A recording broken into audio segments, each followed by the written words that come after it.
नमस्कार, यहाँलाई इतिहास सम्बन्धी तथ्य जानकारी दिने यस हिस्ट्री इन नेपाली च्यानलमा स्वागत छ। नेपालको एकीकरणमा नेपाली सेनाले देखाएको अदम्य साहसको कारणले नै नेपाल र नेपालीको अस्तित्व आजसम्म पनि कायम रहेको छ। बेला बेलामा चीन, तिब्बत तथा अंग्रेजसँग भएको युद्धले नेपालीको वीरतालाई संसारभर फैलाउन सक्षम भएको छ। नेपाली सेनाको वीरता यतिमा मात्रै सीमित छैन। भारतमा भएको सैनिक विद्रोहले ब्रिटिस सरकारको सैन्य शक्तिलाई चुनौती दिइरहेको बेला नेपाली सेनाको सहयोगमा ब्रिटिस सरकार अझ मजबुत बन्न सफल भएको घटना उदाहरणीय बनेको छ। त्यस्तै धेरैजसो भारतीय इतिहासकारहरूले लुकाउन खोजेको तथा नेपाली सेनाको सहयोगलाई दबाउन खोजिएको घटनालाई आजको यस कार्यक्रममा चर्चा गरिएको छ। विश्वास छ सदाझै यस कार्यक्रमलाई पनि उत्तिकै मन पराउनुहुनेछ। आउनुहोस्, नेपाल तथा विश्व इतिहासको बारे तथ्य तथा प्रामाणिक जानकारी दिने उद्देश्यका साथ इतिहासका विद्यार्थीहरूद्वारा निर्मित यस कार्यक्रमलाई मन पराई लाइक, शेयर र सब्स्क्राइब गरिदिनु अनुरोध गर्दै म कार्यक्रम प्रस्तोता सार्थक नेपाल यहाँलाई हार्दिक स्वागत गर्दछु।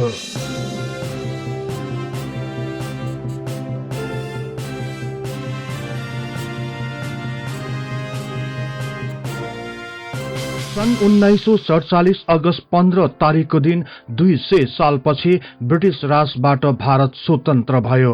बेलायती उपनिवेशबाट भारत स्वतन्त्र भए ताका नै हिन्दू बहुल क्षेत्र र मुस्लिम बहुल क्षेत्रको रूपमा भारत र पाकिस्तानको विभाजन रेखा पनि कोरियो। यसदेखि बाहेक पनि भारतभित्र करिब 600 को संख्यामा ससाना राज्यहरू अस्तित्वमा आए। यी राज्यहरूलाई भारतमा विलय गर्ने अभियानको लागि तत्कालीन अन्तरिम सरकारका उप प्रधानमन्त्री सरदार वल्लभ भाई पटेल र बीपी मेननको अगुवाईमा एक समिति बनाइयो। यस समिति मार्फत लुइस माउन्टबेटनको सहयोगमा विभिन्न अलग अलग राज्यहरूसँग आपसी छलफल सुरु भयो। सुरुवातका अनेक राज्यहरूसँग भएको छलफलहरू निकै सफल रहे। धेरै जसो राज्यहरूले भारतीय संघमा विलय हुने घोषणा गरे। तर भोपाल, हैदराबाद, जुनागढ लगायतका 5 राज्यहरूले भने भारतमा विलय हुन चाहेनन्। यस समयमा भारतका अन्य अलग राज्यहरू भन्दा हैदराबाद निकै शक्तिशाली राज्य थियो। हिन्दू धर्मको बाहुल्य भए तापनि मुसलमान शासक रहेको हैदराबादले स्वतन्त्र राष्ट्रको रूपमा आफ्नो अस्तित्व खडा गर्न चाहन्थ्यो। हैदराबादका तत्कालीन मुस्लिम शासक निजाम मीर उस्मान अलीले हैदराबादलाई भारतीय संघमा सामेल हुन ठाडै अस्वीकार गरिदिए। उनले ब्रिटिस सरकारसँग पनि हैदराबादलाई ब्रिटिस कमनवेल्थ अन्तर्गत एक स्वतन्त्र राष्ट्रको रूपमा मान्यता दिन प्रस्ताव राखे। भारतीय इतिहासकारहरूका अनुसार हैदराबादको सो प्रस्तावलाई तत्कालीन ब्रिटिस गभर्नर माउन्टबेटनले अस्वीकार गरिदिए। तर हैदराबादको स्वतन्त्रताको अडनलाई भने पाकिस्तानी नेता जिन्नाले भने खुलेर समर्थन गरे। हैदराबादको आकांक्षालाई बुझ्दै विक्रम सम्वत 2004 सालको मंसिर महिनामा निजामले भारतीय सरकारसँग यही स्थितिमा राखिरहन 1 वर्षको सम्झौता गरे। यही समयमा काश्मीरको विषयलाई लिएर भारत र पाकिस्तान बीच निकै बहस चलिरहेको थियो। भारत काश्मीरको विवादमा नराम्ररी अल्झिरहेको बेला हैदराबादले आफ्नो सैन्य संगठनलाई बलियो बनाउने प्रयासमा लागि परे। भारतले कुनै पनि बेला हैदराबादमाथि आक्रमण गर्न सक्ने भएकाले हैदराबादले युरोपबाट सोझै हात हतियारहरू झिकाए र सशस्त्र सेनालाई विस्तार गर्न थाले। यसका साथै हैदराबादले एक स्वतन्त्र मुलुक बन्न बेलायतमा एक कार्यालय पनि खोले।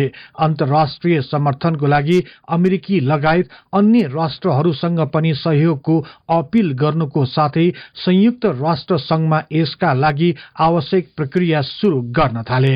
स्वतन्त्र राष्ट्र बन्ने हैदराबादको यी योजनाहरू देखेर भारत त्रस्त बन्यो र सरदार पटेल र तत्कालीन भारतका वरिष्ठ नेताहरू बीच हैदराबादलाई कारबाही गर्ने विषयमा छलफल सुरु भयो। भारतीय नेताहरू हैदराबादको समस्यालाई छिटो भन्दा छिटो समाधान गर्न राजी भए। यदि ढिलाइ हुन गएमा भारतको एकीकरण अभियानमा नै घातक असर पर्ने कुरालाई लिएर सशंकित बने। भर्खरै मात्र भारत स्वतन्त्र भएको र यस्तो तरल अवस्थामा नै भारतबाट पाकिस्तान विभाजित भएकोले भारत केही कमजोर बन्न गएको थियो। यो विभाजनले ब्रिटिशकालीन अनुभवी सेनाहरूको ठूलो संख्या पाकिस्तानको भागमा परेको र अन्य सेनाहरू पनि स्थानीय राज्य रजौटाको हकमा रहेकोले सेनाको हकमा भारत त्यति सुदृढ बनिसकेको थिएन। यस्तो अवस्थामा हैदराबादमाथि सैनिक हस्तक्षेप गर्नु आत्मघाती हुने कुरामा भारतीय नेताहरू पनि विश्वस्त थिए। अर्को कुरा, हैदराबादले आफ्नो सैन्य क्षमतालाई विस्तार गर्दै नयाँ आधुनिक हात हतियारहरू पनि संकलन गरेकाले हैदराबादलाई कम आंकलन गर्नु मूर्खता हुने विषयमा पनि भारतीय नेताहरूबीच बहसको विषय बन्न गएको थियो। यदि भारतले बिना तयारी हैदराबादमाथि सैनिक आक्रमण गरेमा पाकिस्तान लगायत अन्य मुस्लिम राष्ट्रहरूले पनि भारतमाथि आक्रमण गर्न सक्ने र भारतले बिना कारण ठूलो जोखिम उठाउनु पर्ने विषयमा भारत भयभीत भएको थियो। हैदराबादलाई कब्जा गर्ने योजनामा विफल भएमा भारतको एकीकरण योजना पनि सधैँको लागि अन्त्य हुने कुराले सबै नेताहरू त्रस्त बनेका थिए। यसपछि हैदराबादलाई भारतीय संघमा विलय गराउन विभिन्न उपायहरूको बारेमा बैठक बस्यो। यही समयमा हैदराबाद भित्र अशान्ति बढ्न थाल्यो। हिन्दू र मुस्लिम बीचको द्वन्द्व चरम रूपमा पुगेपछि हैदराबादले सैनिक परिचालन गर्यो। यो धार्मिक अशान्तिलाई चाँडै नरोकिएमा देशभरि फैलन सक्ने खतराबाट भारत होशियारीपूर्वक आफ्नो कदमहरू अघि बढाइरहेको थियो। तत्कालीन उपप्रधानमन्त्री तथा एकीकरण मामिलाका अध्यक्ष सरदार पटेलको अध्यक्षतामा बसेको आन्तरिक बैठकले यही मौकामा हैदराबादमाथि आक्रमण गर्ने योजना बनाए। आक्रमणको लागि विभिन्न कोणहरूमा छलफल सुरु भयो। यो अभियानको लागि नेपालबाट सैन्य सहयोग लिने निर्णय भयो। यसपछि सरदार वल्लभ भाई पटेलले काठमाडौँमा रहेका आफ्ना राजदूत सरदार सुरजित सिंह मजेठिया मार्फत नेपालसित सैन्य सहयोगको प्रक्रिया अघि बढाए। यो सम्पूर्ण प्रक्रियाको समन्वय सरदार पटेलले काठमाडौँमा रहेका भारतीय राजदूत मार्फत र नेपालका प्रधानमन्त्री मोहन शमशेरसँग प्रत्यक्ष रूपमा गरिरहे। भारतीय नेताहरू सकभर यो सैन्य सहयोग र गतिविधिलाई गोप्य रूपमा सञ्चालन गर्न चाहन्थे। भारतीयबाट आएको सो प्रस्तावलाई नेपालको तत्कालीन प्रधानमन्त्री मोहन शमशेरले स्वीकार गरे। भर्खरै स्वतन्त्र हुँदै गरेको राष्ट्र भारतलाई सहयोग गरेमा छिमेकी भारतबाट नेपाललाई पनि आउने समयमा सहयोग हुने र विशेष गरी मोहन शमशेरको सत्ता पनि जोगिने भएकाले नेपालले भारतको प्रस्तावलाई सहर्ष स्वागत गर्यो। ब्रिटिश कालमा पनि नेपालले भारतीय ब्रिटिश सरकारलाई सहयोग गरे जस्तै मोहन शमशेर आफ्नै छिमेकी नवराष्ट्र भारतलाई सहयोग गर्नुपर्ने कुरामा दुविधा रहेनन्। छिमेकी राष्ट्रको हितमा आफ्नो पनि हित हुने कुरामा प्रधानमन्त्री मोहन शमशेर ढुक्क थिए। यसरी भर्खरै मात्र स्वतन्त्रतर्फ अग्रसर भइरहेको अवस्थामा यस प्रकारको विद्रोहले भारतलाई कमजोर बनाइरहेको थियो। कमजोर सैन्य शक्तिको कारणले भारतले मात्रै अघि बढ्न नसक्ने स्थितिलाई निहाल्दै नेपालले पनि सहयोग गर्ने वचन दियो। यसपछि मोहन शमशेरले मेजर जनरल शारदा शमशेर जबराको नेतृत्वमा 10 बटालियन सैनिकहरू तयार गर्न आदेश दिए। सो नेपाली सेनाको सैनिक सचिवको रूपमा कर्णेल सौभागजङ थापा चुनिए। त्यस्तै सो समूहमा मेजर जनरल सुरेन्द्र शमशेर जबरा, लेफ्टिनेन्ट कर्णेल बलदेव शमशेर, लेफ्टिनेन्ट कर्णेल विज्ञान शमशेर, लेफ्टिनेन्ट कर्णेल योग विक्रम राणा, लेफ्टिनेन्ट कर्णेल क्षेत्र विक्रम राणा, कर्णेल गेहेन्द्र शमशेर थापा, लेफ्टिनेन्ट कर्णेल सुरेन्द्र बहादुर शाह र लेफ्टिनेन्ट कर्णेल प्रकाशजङ थापा थिए।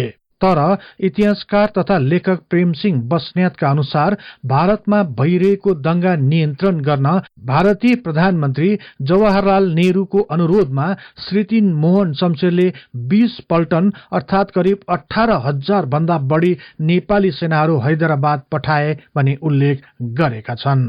यही समयमा भारतीय पत्र पत्रिकाहरूमा भारतलाई हैदराबादमा भइरहेको दंगालाई नियन्त्रण गर्न नेपाली सेनाको सहयोग मागिएको, तर हैदराबादका निजामका प्रतिनिधिले गोप्य रूपमा नेपाल भ्रमण गरी नेपालका महाराजसँग भेट गरे भन्ने अफवाह फैलिएको थियो। सो अफवाहको खण्डन गर्दै विक्रम सम्वत 2005 साल भाद्र 6 गते नै भारतको दिल्ली स्थित नेपाली राजदूतावासले विज्ञप्ति नै निकालेर उक्त समाचारको खण्डन गर्दै त्यस्तो कुनै पनि भेट नभएको र सो खबर सरासर झुट भएको बताउनु परेको थियो।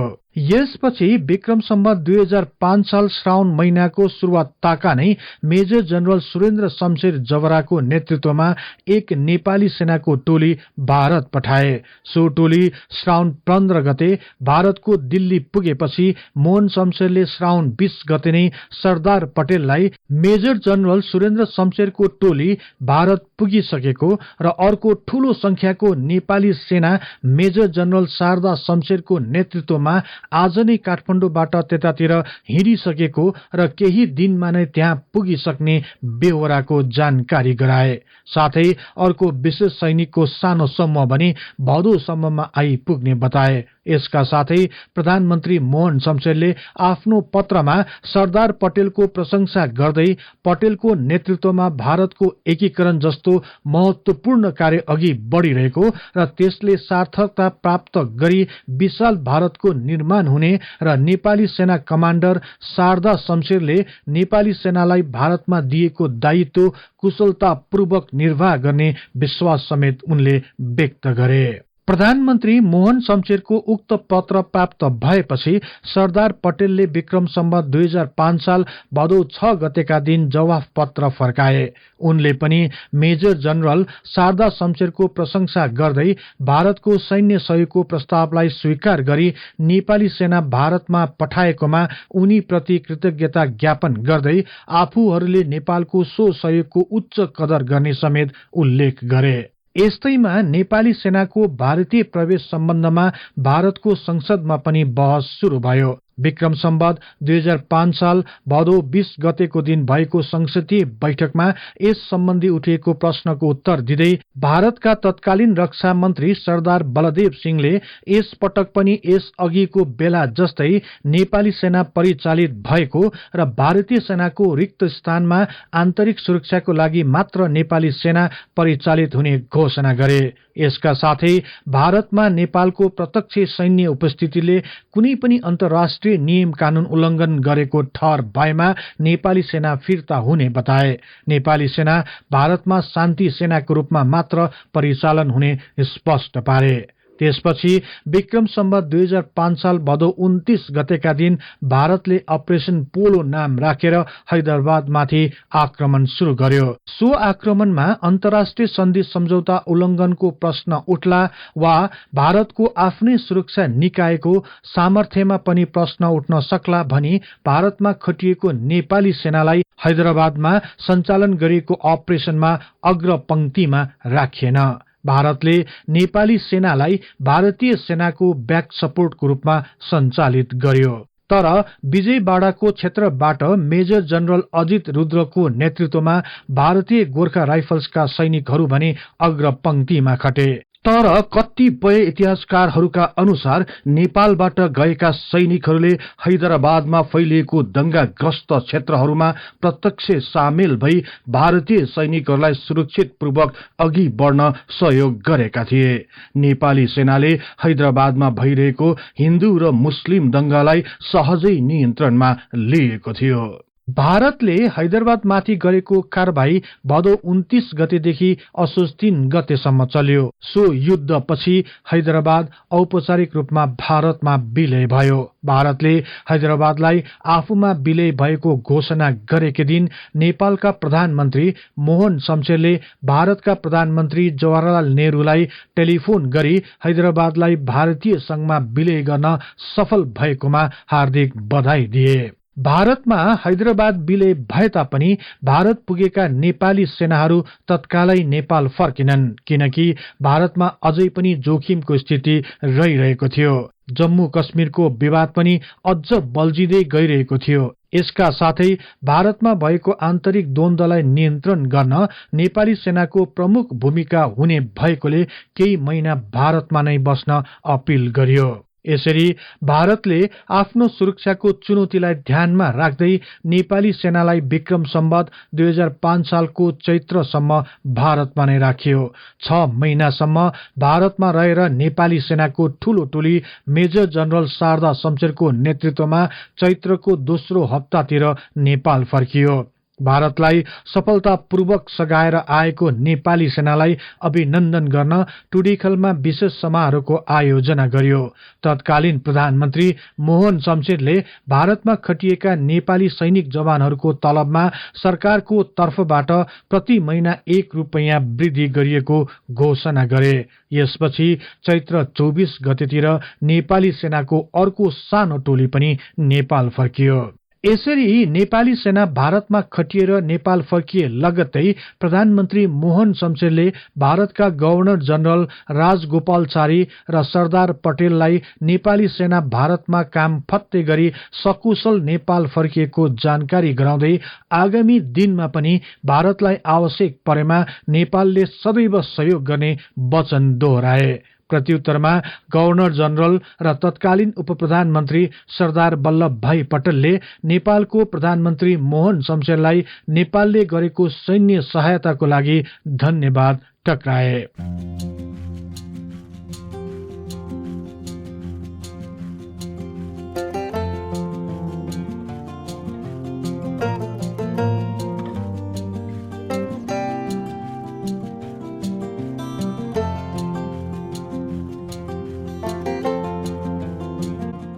यो कार्यक्रम यहाँहरूलाई कस्तो लाग्यो कृपया कमेन्ट बक्समा लेखी पठाउनुहोला। यस्तै रोचक तथा तथ्य इतिहासको लागि हिस्ट्री इन नेपाली च्यानललाई सदैव सम्झनुहोस्। इतिहासको कुनै पनि कालखण्डबारे तपाईँलाई सुन्न र बुझ्न चाहना राख्नु भएको छ भने तल रहेको कमेन्ट बक्समा उल्लेख गर्नुहोस्। हामी सो बारे प्राथमिकताका साथ कार्यक्रम बनाउने नै छौं। जाँदा जाँदै यस च्यानललाई लाइक, शेयर र सब्स्क्राइब गर्दै बेल आइकनमा क्लिक गरी हाम्रो यो तथ्य इतिहासको बारे ज्ञान प्रसार गर्ने लक्ष्यलाई साथ दिनुहोस् भन्दै अर्को कार्यक्रममा फेरि भेट्ने बाचा गर्दै म सार्थक नेपाल बिदा हुन्छु।